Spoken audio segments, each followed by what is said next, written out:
Walking through Japan. After waking at our beautiful corner in the forest, we lazed around a bit and waited for the sun to reach our patch of grass. When the area was alight and toasty, our washed and wet clothing soon dried up so we could set out once more. Woohoo! We bought some food and 3 cans of shochu, a beer-like drink, at a store along the way, and set out to walk beside the Nakasendou. Today, however, we were blessed with a bunch of smaller parallel roads running next to it, which made the walking a lot more pleasant and significantly less noisy. Hehe, the first time we realized rice wasn't only planted by hand anymore. Later that afternoon, we came upon a road stop with a bunch of vending machines and a couple of small food and tourist shops, accompanied by some cool, semi-tame birds and free Wi-Fi. We decided we needed a sleeping place soon and spotted a promising area behind the stores, next to the river. We bought some ingredients at the store and set out to make curry once more.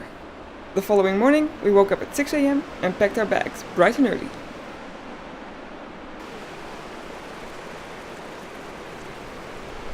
We decided it was time to book a room soon, so we checked the area and found the cheapest room for 3 people was available in Nagoya 3 days later. We booked it and decided to walk towards Nagoya as far as time would allow, finishing the remainder by train. Then we were back on the road, once more occasionally finding smaller parallel roads to use instead, meeting small fuzzy friends and peaceful bamboo-lined mountainsides.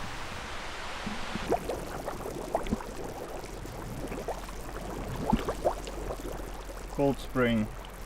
Often, when the main road went through a tunnel, the pedestrian path was led up and over the mountain instead. Men at work. Stupid tunnels.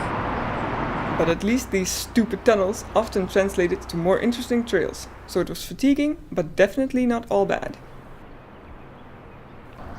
We walked for a few hours and spotted a road sign pointing to a waterfall. We decided the waterfall would be worth a small detour, so we headed that way instead.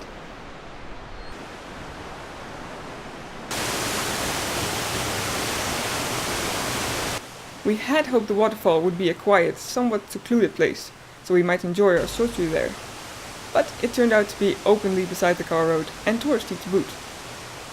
So after enjoying the sparkly splendor of the waterfall, we headed for the riverbed for some peace and not so quiet. It took us quite some time before we finally spotted a place where we could go down. Hell yeah! Finally! We found ourselves some boulders to sit on and gladly dipped our toes into the cool river. Goodbye! Cubic strongness! We sobered up by getting back on our feet and returning to the road. Eventually, we spotted a trail branching off the road and up the mountain. Hoping it would be a good place to set up camp, we made our way upward. After some inspection, we decided it wasn't really suitable and made our way down again, only to realize that we had likely left a small bag of rubbish up the mountain. Still feeling giddy from the alcohol, I ran up without my backpack, briefly rested and came running down again. We kept walking until we came upon an adorable roadside soba restaurant.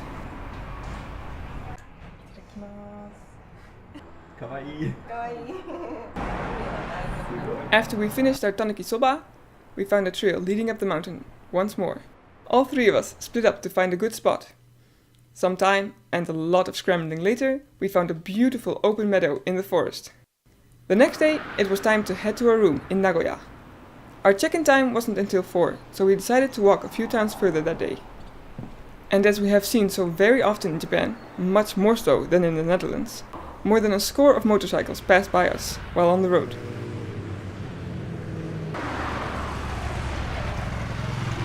Eventually, we took the train to Nagoya and did some shopping there at a supermarket.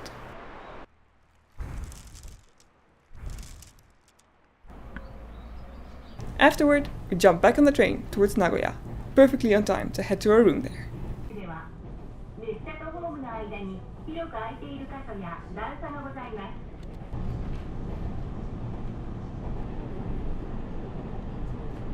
In the next video, we'll show you more of Nagoya and its beautiful castle. See you soon! To follow our adventure, please subscribe For more details and photos, please follow us on Google+. Want to help us?